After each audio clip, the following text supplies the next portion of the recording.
Okay, so a heartfelt welcome to this live talk about the hormones, where I want to take you deeper into an understanding of how these hormones work.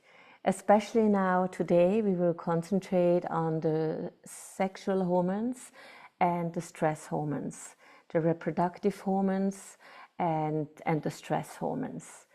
And while we talk about them, we will focus on their main functions, so what their main functions are, as well as how they are behaving under stress, along aging,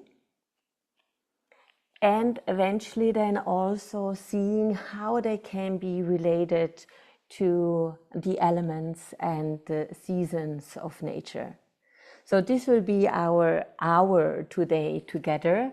We will see how far that we get. I definitely want to bring in also some time for you to ask questions if you have, because sometimes it can be very overwhelming, and it's just nice to hear these different aspects, so that then when we are in our life, we can reflect on them, and maybe questions will also come later.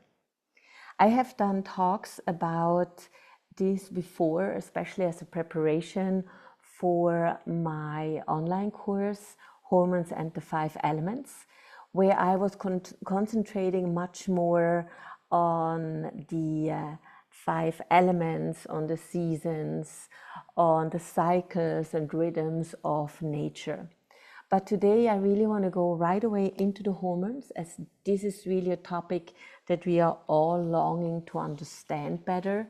And then from there, we will go and see how we can relate them to the different elements and the seasons. Nice to see you also. Great. Okay. So let's see. Can you hear me, Dagmar? Because you... Look, can you hear me? I see you. Okay. Valerie, you can still hear me, right? You are my reference. Okay. Okay, so we have these two groups. The sex hormones, that are the yin aspects, and the stress hormones, the yang aspects. Maybe some of you who are following my normal hormone course, my first introductory hormone course, you have heard about them already. But today we will go more into details, and even if some facts are familiar, it's always interesting to understand them on a deeper level. And today we will also see how the different hormones are also related to other hormones. So we see when one of them is in deficit or in excess, mostly in deficit as along aging or under stress, most of them are not being produced anymore so much. What else is affected next to the function of these hormones? So when we go to the sex hormones that we will right away start with, we are talking about estrogen, progesterone, and testosterone. These are our 3 main hormones that we are talking about. And when we later go to the stress hormones, we have the DHEA, which is kind of a transition from the yin hormones, the sex hormones, into the stress hormones, the yang hormones. So DHEA, adrenaline, and cortisol. So these are the 3 that we are going to look a little bit later at when we go to the stress hormones. So estrogen and progesterone and testosterone, they are all our reproductive hormones. And I include here the testosterone, even though we often relate them more to men, because they have a very important role also in our life, in a woman's life, and especially when we go through our fertile years and later into the changes of our midlife.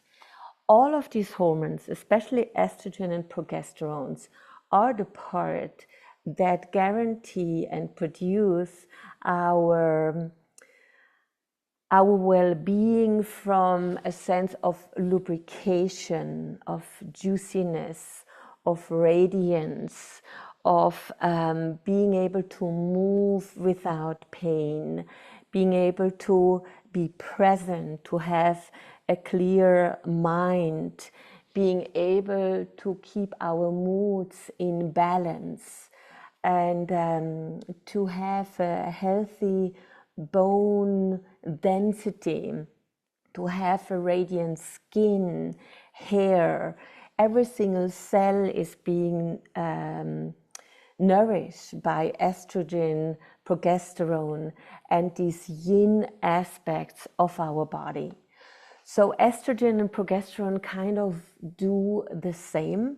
They regulate our monthly cycle. They guarantee fertility. They keep us juicy, they keep us present, they keep us strong, clear, and healthy. And the difference amongst these two hormones, which is very interesting, is that progesterone kind of keeps estrogen in check.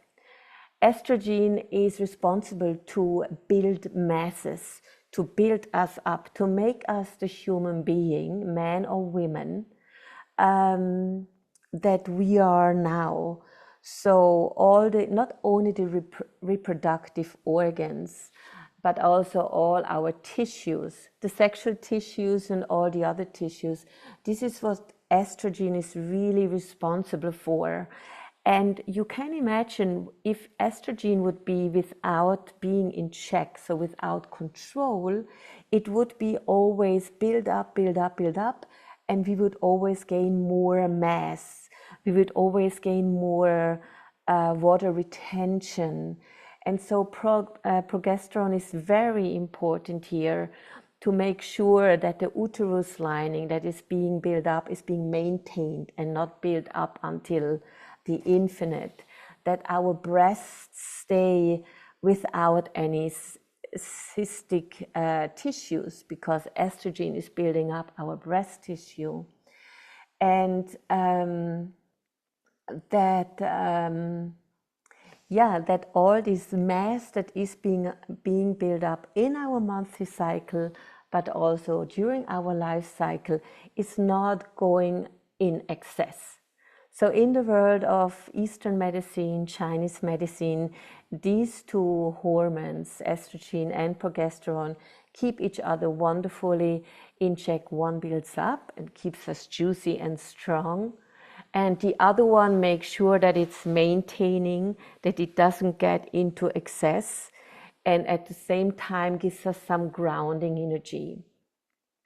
So both of them, estrogen and progesterone, are produced in our ovaries during our fertile years, and they are produced monthly with a very complex cycle that I explain in detail in my course, the online course Hormones and the 5 Elements, where I have one chapter dedicated to really explain again what's happening in our cycles. Many of us at the end don't really know the details, but we will see there how progesterone and estrogen are wonderfully building up until then the follicle is bursting, and then the egg can jump into the follicular tube, and then the whole cycle goes into our menstruation and is going to start from anew.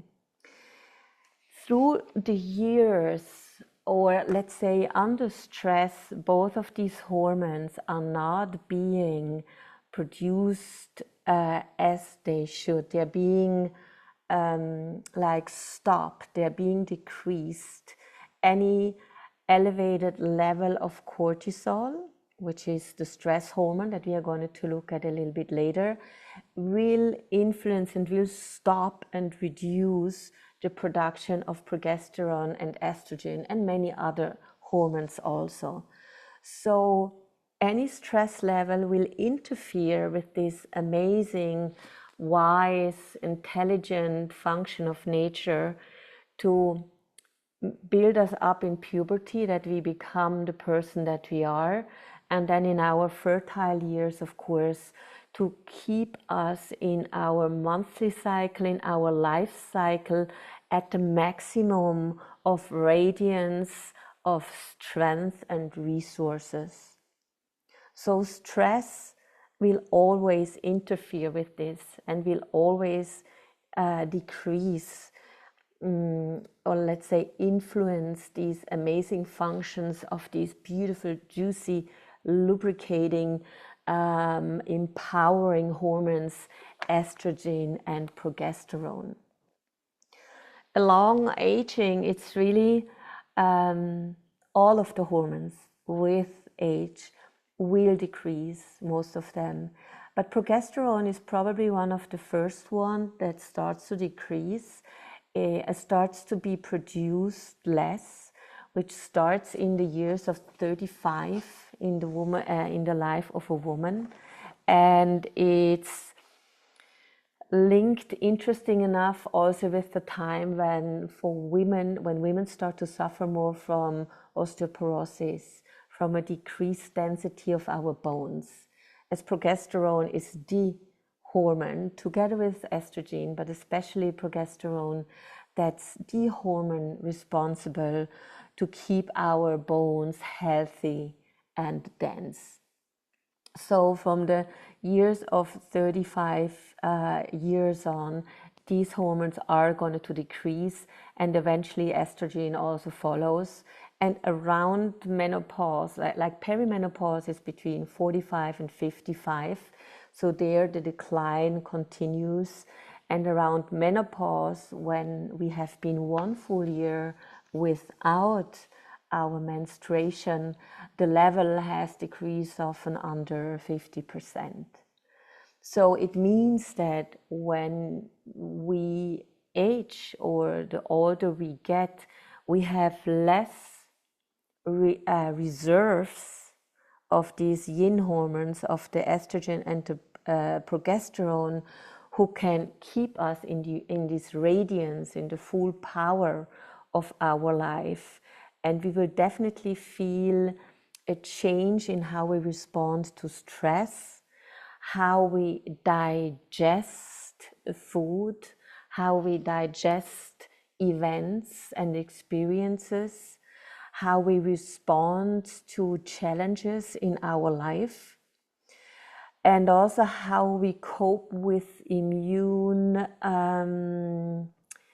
let's say, challenges that attack our immune system, our health, because these hormones, estrogen and progesterone, are definitely going down in the internal level of our inner body.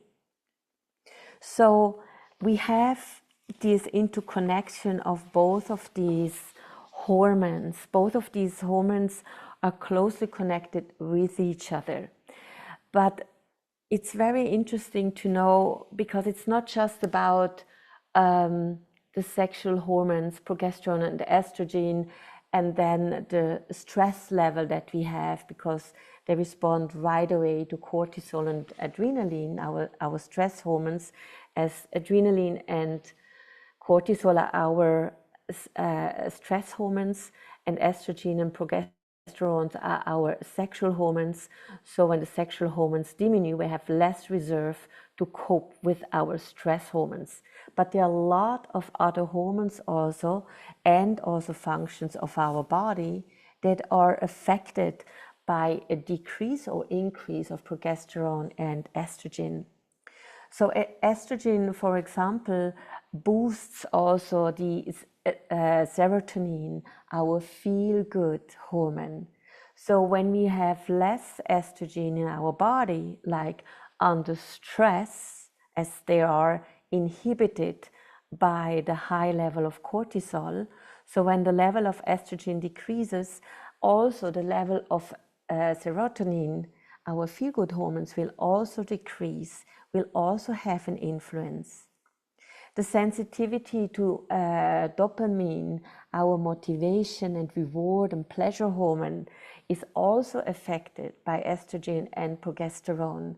So with age and under stress, these hormones then will follow the decreasing level of our sexual hormones, and we will feel less motivated, we will feel less good or happy, and we will often come to a point that we say, but this is not me anymore. I always have been getting up with motivation, with thrive, animated, with goals. I could find joy in the little things in the life, and all of a sudden I don't feel this anymore. And this can influence our life quality really severely. Maybe many of us have already gone through moments like this. And there it is very important to pause and to have a look at our environment, of our habit, of the daily routines, of our age, seeing and checking, are we still in balance on a daily level? Is there a stress factor or factors that have been present for a longer period of time? Because if we have one day we are not motivated, that's not a problem. That's a natural up and down of life. But this lingering, this persistent loss of joy and motivation, or seeing some light on the end of the tunnel, this is a problem for women and for men. So it is very important to have a look at our life and see, are there any stress factors that could be the cause for this decrease on life joy and on life vitality. And of course, age, it's an important factor. And I know that we are all living in times where we are lucky enough to take care of ourselves, or to have means and tools to keep us healthy with the awareness that's around today. But no matter how well we nourish ourselves, no matter how much we may exercise or what changes we do, we still have the age that we have. And nature is very real, and our body is part of nature. So she always shows us right away where we are in life, no matter where our mind wants to be or where we see that we could be. So age is an important factor to take in consideration, to then eventually make adaptations that symptoms like, for example, the decreased level of estrogen, progesterone, that also affects serotonin and dopamine, to make sure that we adapt our daily routines, the responsibilities, the worries, the engagement, the activities, the multitasking, the time that we, or the choices we make, how we spend time. Do we spend them with people who steal our energy? Are we around people who nourish us, inspire us? Are we dedicated to something that makes us feel satisfied and fulfilled? Or are we 8 hours a day busy with a job that at the end really is toxic for us and makes us more sick than that it supports us? These are important questions, and they are serious questions under stress and with age that need to be addressed, because even though it's difficult to face these questions and make changes, if we don't make the changes, our body will eventually break down one part after another, because the more the imbalance is happening in our body, the more our body will take from other reserves and take from them: immune system, digestive system, our brain, our nervous system, and the consequences will always be stronger there. So estrogen and progesterone closely linked to serotonin and dopamine. Closely linked to the stress hormone cortisol also, as I said before, kind of the basic relationship. The more cortisol, which is the long-lasting stress hormone, is in our blood, the more the production of estrogen and progesterone will be decreased. Our thyroid hormones T3 and T4 will also respond to a decrease of estrogen and progesterone under stress and also a long age. The less estrogen we have, the lower our thyroid hormones level will be, and we will look at them at another of my live talks, more in the spring or early year of 2026, as the thyroid hormones are very much responsible for our general energy, for our metabolism, how our body uses energy that it gets. And the thyroids are kind of the top level, like the master hormone of energy and metabolism. So they will be definitely affected by a lower level of estrogen and progesterone, which means our energy in general goes down. We will feel more fatigue, more brain fogs. We will probably gain more weight, although we nourish ourselves maybe correctly. And we will have this longing for sleep, although we are sleeping enough, but we will feel more fatigued and tired when the thyroid hormones will be affected. Insulin is also an important hormone that's affected and in cooperation and in dance with the estrogen and progesterone levels. It has a lot to do with insulin resistance. So insulin also, I will talk a little bit more in detail in another talk, but just give you a little idea. Insulin regulates how the cells absorb the energy, the sugar we take in through nutrition. And if insulin is not being received by the cells, which we call insulin resistance, estrogen will increase. And estrogen and insulin there can be in a loop. The more estrogen there is in the body, so the more mass is being built up, the more insulin will be produced. But when the cells cannot take in this insulin and do not respond to the insulin, which means as much nutrition we are taking in, but the cells will not be able to open their doors to the energy. And this is how we gain weight despite of nourishing ourselves in a very healthy way. So when the estrogen level and progesterone level is out of balance or decreasing or increasing depending where we are, the insulin, the response to insulin can change. This is happening often in midlife.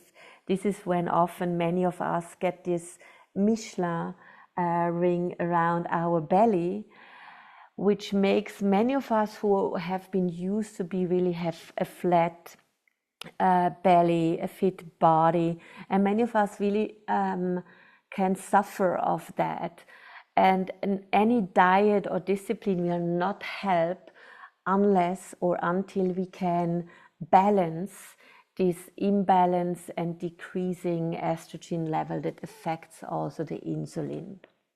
It's a very complicated and very complex interaction of all the different hormones.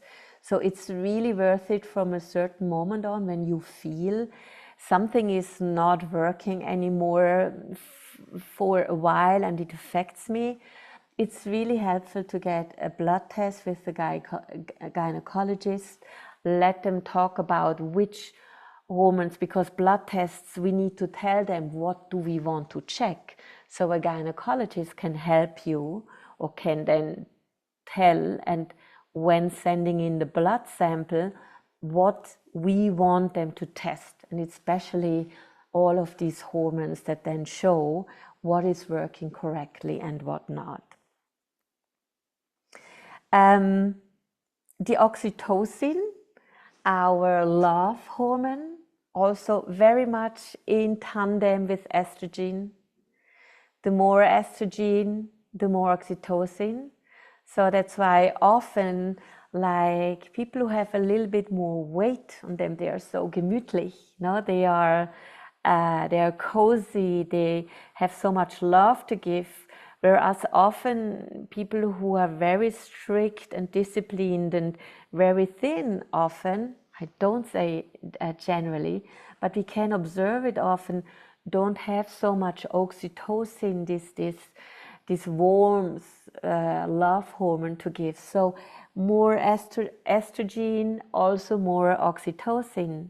So under stress and with age, when estrogen and progesterone are decreasing, also next to serotonin and dopamine, oxytocin will be affected too. So all these juicy hormones are being affected as a chain reaction with the decrease of these sexual hormones, estrogen and also progesterone. And a very important one I find also to get a little bit clarity, and I will only brush through here, is the cholesterol. We usually have in our mind that cholesterol is bad, is something bad for us. We want to keep the levels low. But like everything in our body and in nature, it is very more complex than we think. So there is a good cholesterol and a bad cholesterol. The high density cholesterol is the good one because it goes through the liver and the liver is able to clean it before it goes up to the heart. And the low density cholesterol is the one that gets settled in the arteries and can clog up the arteries and then create heart diseases and problems that can really be very dangerous for our heart and for our health. But cholesterol is the base, is the Baustein, is the basis, the foundation for many of our other hormones. Estrogen, progesterone, testosterone, cortisol are all coming or based on and depend on the high density level cholesterol. So it's a very important hormone.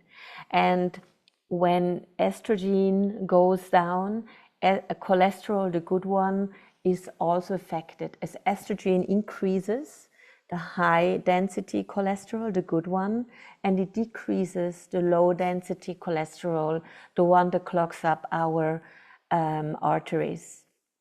So with a decreasing level of estrogen under stress and with the ages, with the years, this hormone or the level and the quality of cholesterol will be affected as well. With progesterone, we have a very important and interesting relationship to a calming quality, to our sleep. And this is very interesting when we decide to go into hormone replacement therapy, where we can take estrogen and progesterone in a separate way. Because progesterone stimulates the GABA receptors in our brain. GABA is a very important neurotransmitter that then again stimulates the production of melatonin that is produced deeply in our brain in the pineal gland that sits in between the two hemispheres of our brain. So it's dark there, and melatonin is being produced. The darker it is, the better it will be produced. So progesterone has something to do with our sleep rhythm, and it is helping to regulate our day and night rhythm. So a decreasing level of progesterone that starts, as you remember before, at the age of 35, or that also comes with our stress, will also have as a consequence a lesser production of melatonin at the end. So when we take progesterone as in hormone replacement therapy, those of us who decide to go this way, progesterone needs to be taken in the evening because it helps us to sleep better. And I have made this experience myself, and I was very, very grateful for the progesterone, the bioidentic progesterone that helped me to find again a deeper sleep when I had some of these issues years ago. And estrogen is really the one that gives us power, that gives us radiance and juiciness. So we want to take this in the morning. If you are in a situation that you need some help and you are looking into hormone replacement therapy, that is usually more when we come in our midlife changes. Progesterone is very interesting. It can also be the precursor. So when the body is an incredible complex and intelligent network of interactions and wisdom when to transform what into which substance. Progesterone can also be transformed into estrogen with the help of aromatase and enzymes, or what is more often happening, into cortisol. Cortisol, stress hormone. Progesterone, sexual hormone.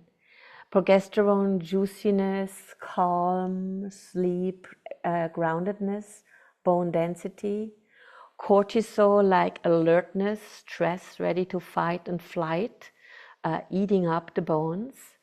So when the body has to choose what to transform the progesterone into it, when there is the need for fight and flight, it will always go for survival, which is fight and flight. It will not go for the juiciness, and it will not go for the reproduction, which also guarantees survival, but under danger, reproduction and digestion will be put aside.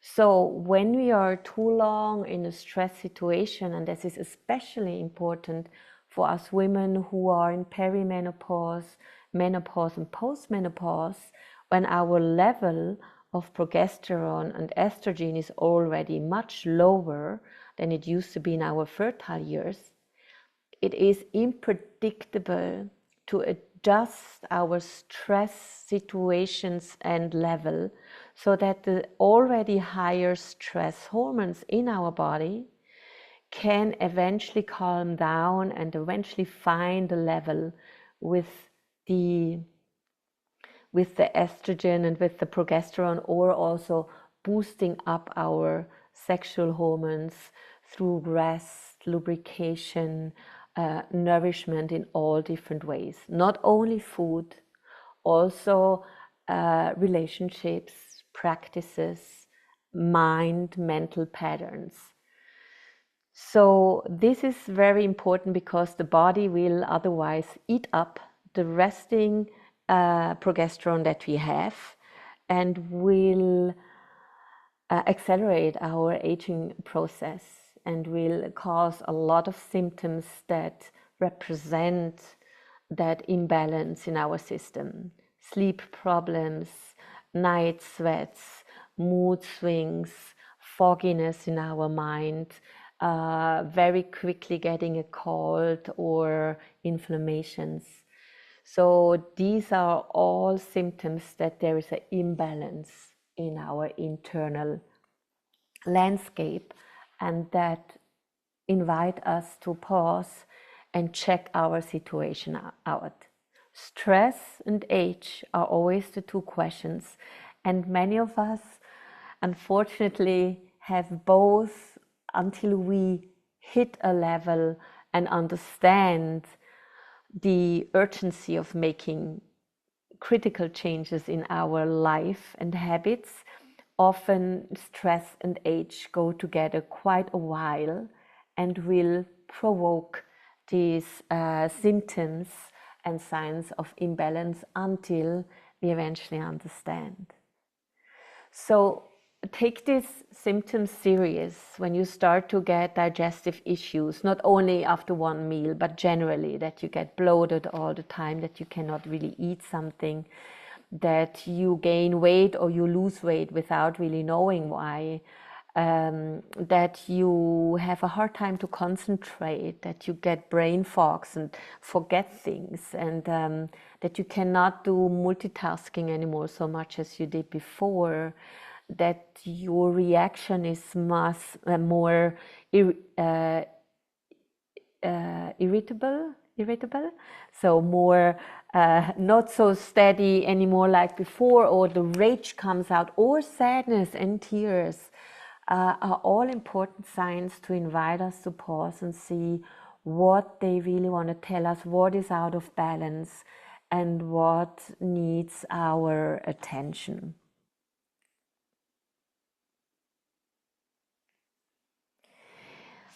A little word here to testosterone. Testosterone is a really great hormone that's very valid also for us women.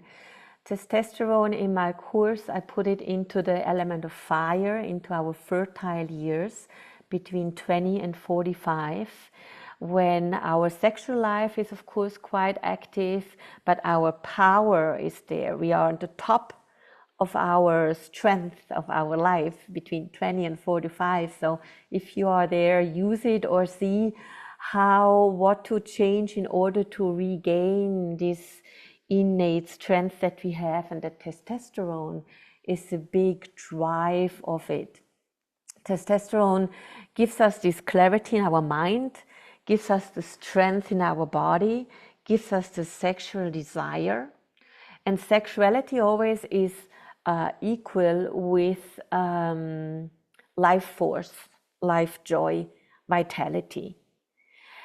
And so testosterone, interesting enough, is not decreasing as much as estrogen and progesterone.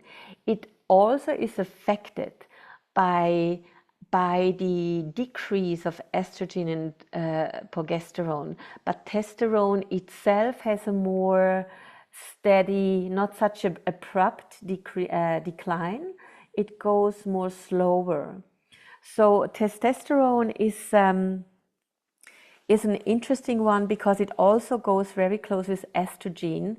It can be taken in women's body also in men, I think, but more in women's, and be converted into estrogen.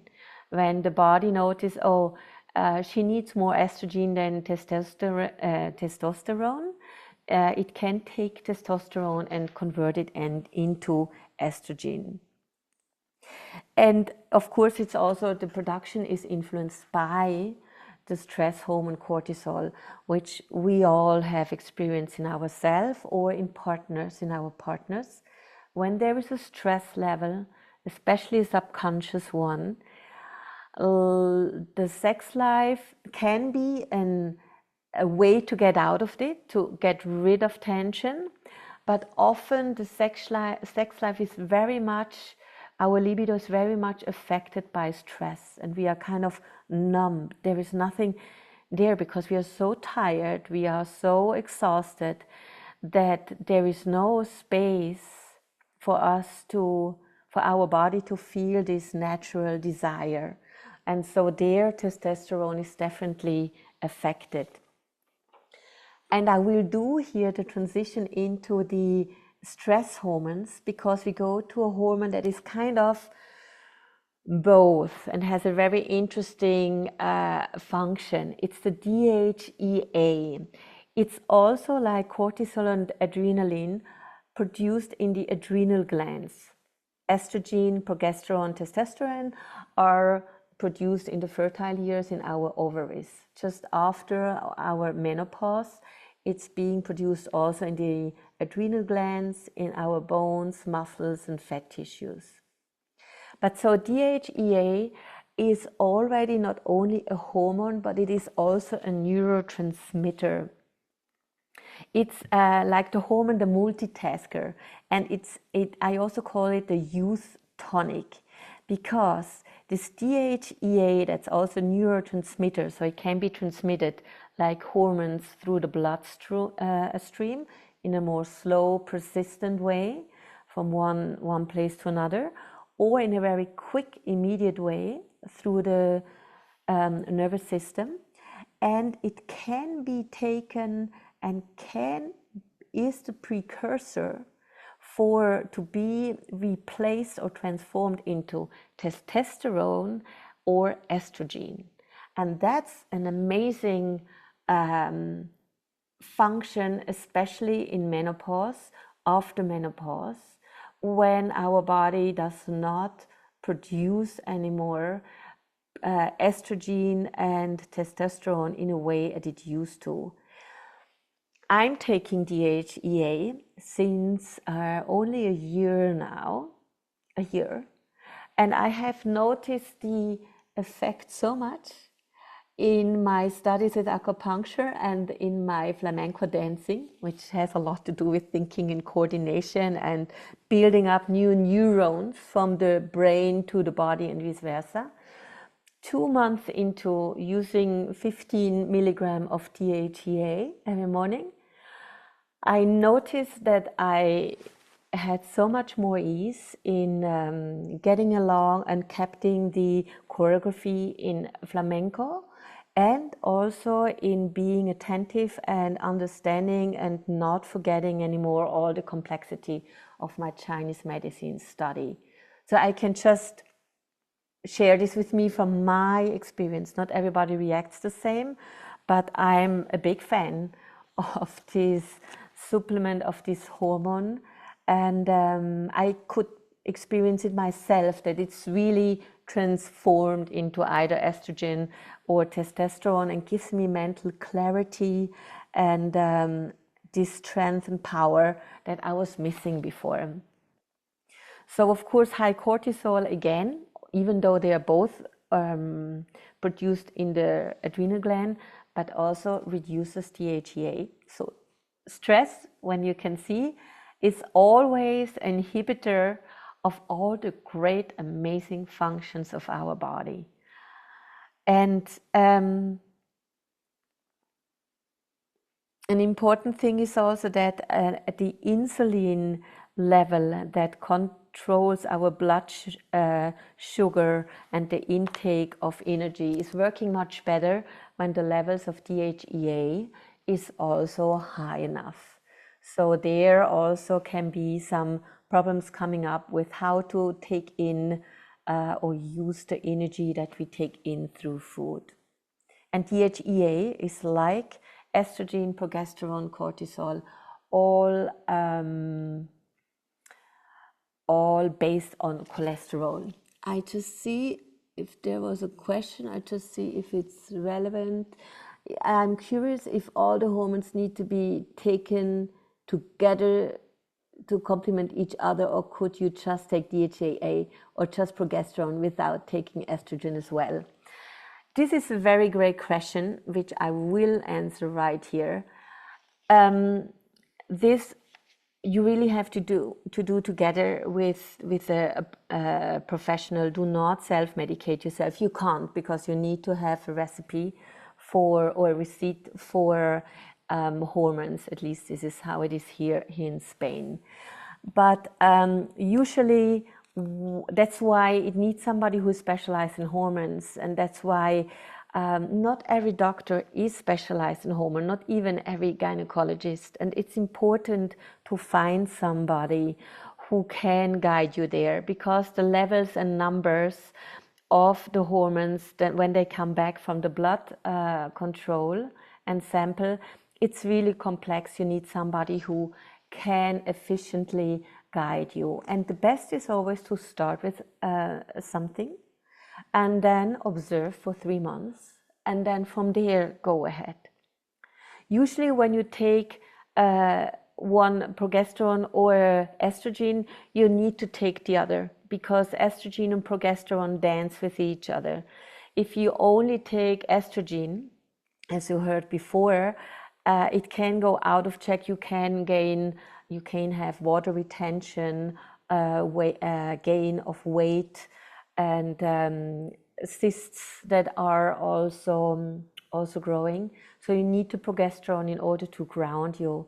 If you only have progesterone, you will probably get too grounded, too sluggish, and too tired. So these two definitely need to come together. So, and when we go to, okay, super. When we go then to the real stress hormones, the adrenaline and cortisol, that are both produced in the adrenal glands, we all know that adrenaline and cortisol, they are responsible to help us survive when we are in danger. So they make our heart beat quicker because the blood vessels get tighter. So there's more pressure on it. There is a quicker heartbeat. The airways open up so you can take in more oxygen. And the blood they make it possible that from the tissue and from the liver, the glucose, so the sugar, the energy will be extracted and sent to the cells, especially to our upper limbs and lower limbs, so we can fight and we can run. So the blood will not go to the digestive tract and will not go to our reproductive organs. It will be like be put on pause, because life knows when we are in danger, our focus is somewhere else. The adrenaline is our quick fix. The adrenaline is the instant hormone, and also it's also a neurotransmitter, because through the nervous system the reactions go much quicker. And so this is the one that really makes you do the right thing without even thinking, that looking back in a dangerous situation, you cannot even understand anymore how you have reacted so quickly in order to save yourself or somebody else. The cortisol stays longer. It's a hormone, and it stays longer in our blood. And that's also the one that can get us into trouble when we are exposed to chronic stress. Chronic stress in the modern life through deadlines, multitasking, exposure to technical device, constant input of information. This is all signaling our system that we are in danger, under stress, and it will not allow the cortisol to slow down and our body to regenerate and restore. And from this alertness that cortisol and adrenaline have as a quality, when it is too long in our system, it will wear out. And then we can get into this deep exhaustion, in the deep adrenal fatigue. And it can then go to all the other systems like digestive system, immune system, nervous system, urinary system, even respiratory system. So it's very important already when we are young to have an eye on our stress level.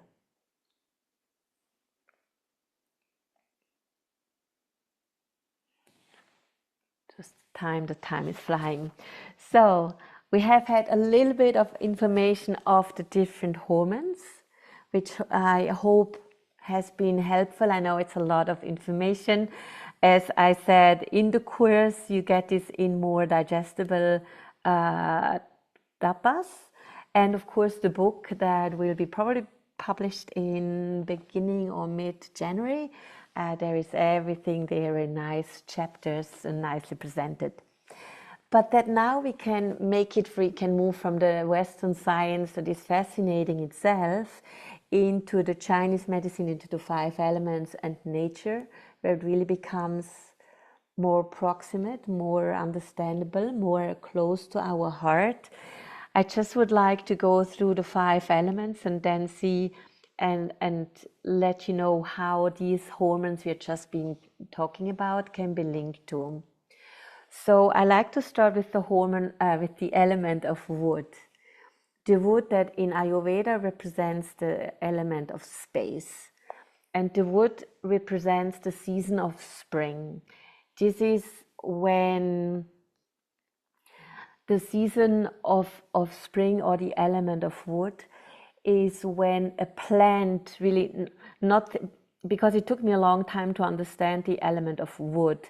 It's not a piece of wood. It's like the plant that starts to grow, breaks through the soil and reaches towards the light and expands and takes space to all sides, to really expanding, reaching out with a force that's innate and that doesn't know any limits. When it gets limits, it becomes frustrated. That's why the element of wood that's related to the liver and gallbladder is also related to frustration and anger. So this wood, this growth, this new life, is a wonderful force of nature that we all can witness in every spring, especially when we live in countries like Germany, Switzerland, Holland, Austria. There we get all this amazing new growth in spring. And excuse me. And so the hormone that we can link to it here, the dose that we have been talking about, is the estrogen. Estrogen that really builds up mass, that helps us grow, that brings us into this amazing new being that we want to be. And estrogen is really, how do I say, hormone par excellence that can be linked to the element of wood, because it adds up mass, it expands, and if it's not being kept in check by progesterone, for example, or cortisol, who inhibits its production, it will just grow and become eventually an ulcer or cancer cells.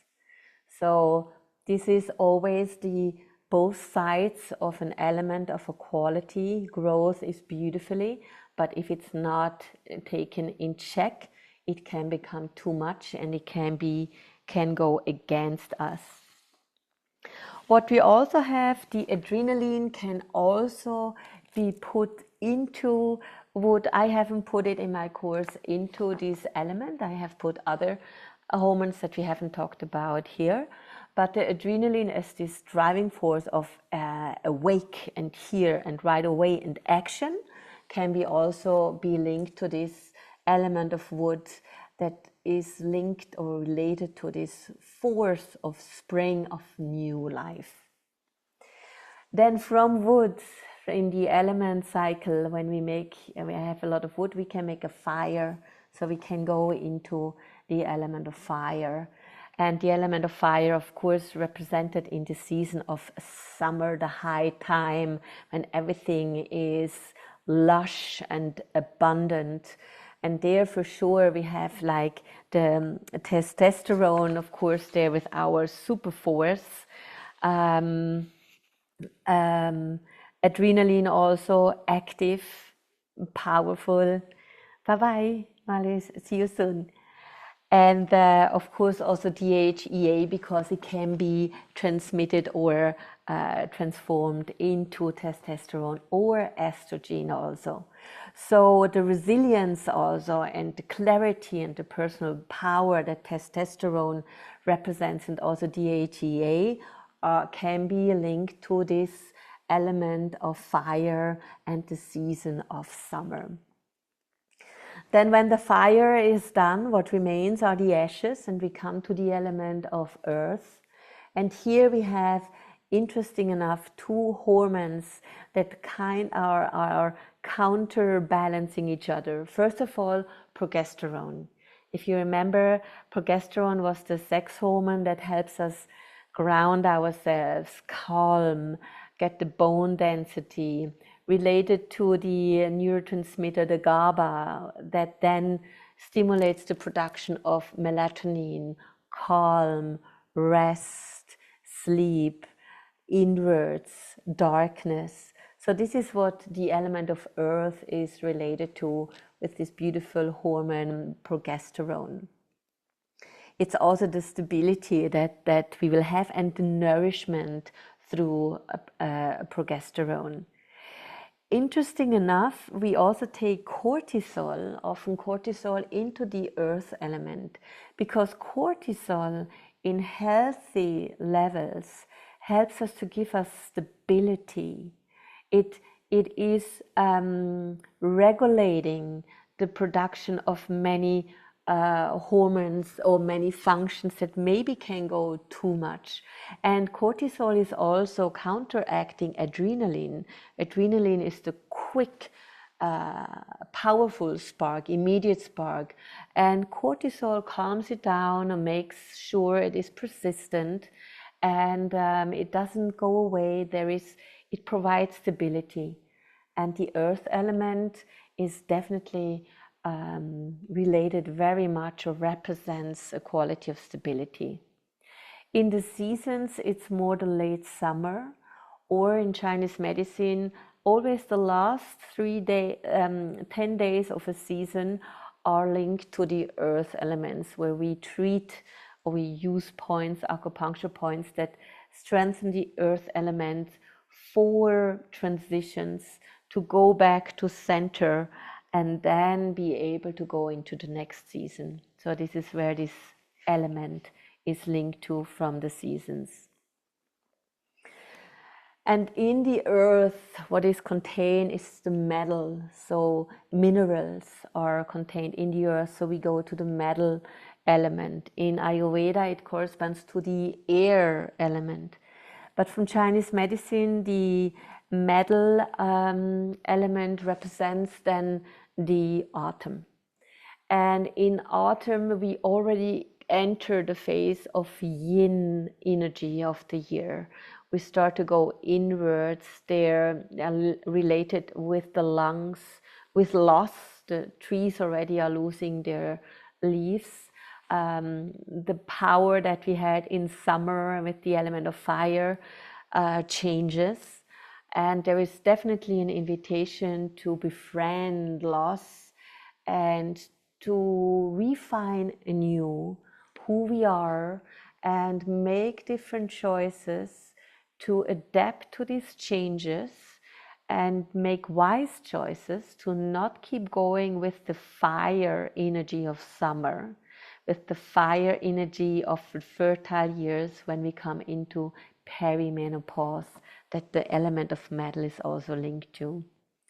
And we put here the cortisol and the adrenaline because it's when they become often in excess, because estrogen and progesterone decline.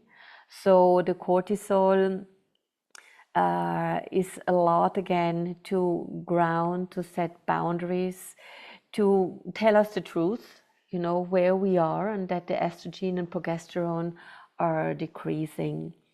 So the defensiveness that comes also with this season and this element, the metal and the autumn and the loss, makes a lot of sense when we go a little bit deeper into cortisol. So this is just the way how we can link that. And of course, then from the metal, the water will be again condensed and be born. And the water element represents the winter, the moment of menopause, not post-menopause, because there we go again into spring, which I do not go into it today. But here in water element and winter, we really go inside, deep rest, deep nourishing our roots in the dark, not so much out there, the peak of yin. And there the hormone of DHEA, this multitasker, this youth tonic that often functions and works inside, becomes very interesting again, because it brings resilience, it brings nourishment and new life eventually, but first nourished inside and in the dark. So with this information, I know it's a lot, and without any visuals here, just me talking, I just hope that it has sparked one or the other idea or understanding of what you're going through, or how the hormones work and keep us in balance as long as they can, until they need our participation when we are either a long time under stress or we progress on our aging process. And I hope it has created or is creating a different relationship to your body and to the symptoms that can occur when there is an imbalance, not only in our hormonal landscape, but then all the tissues and systems that are affected. So take it serious, please. Make your pauses, check in with yourself. And if you want to know more, also with practices integrated, the course Hormones and 5 Elements is on my website, mirjamwagner.com. It's a beautiful course, very interactive with theory, easy explained, and with the practices for all the elements. And the book, of course, my book designer Anna and I, we are working on it. If everything goes well, the original version in English will come out in January. So stay tuned. You can always send me all the questions if you want, or reflections. I also accompany women in personal sessions through mentorship. There can be also just one session if you have specific questions for your own health and for your own journey. Just contact me via email. And I wish you all the best so far. And in the new year, I will for sure offer again a session that's open to everybody. And these sessions will always be uploaded in the course material. So the owners of the course Hormones and the 5 Elements can go back to these sessions that are recorded. And yeah, we see each other next year. And I wish you a wonderful end of this year. Take care, slow down, make sure you make this transition into the next year also in a very healthy way. Thank you for everything, for your support, your interest, and I wish you well and send you my love. Bye-bye.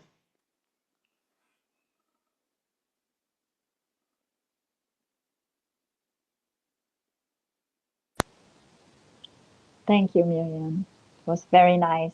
Thank you very much. Thank you so much for letting me know. Take good care, okay? Yes, take care. Bye-bye. Bye-bye. Bye. Bye. Bye.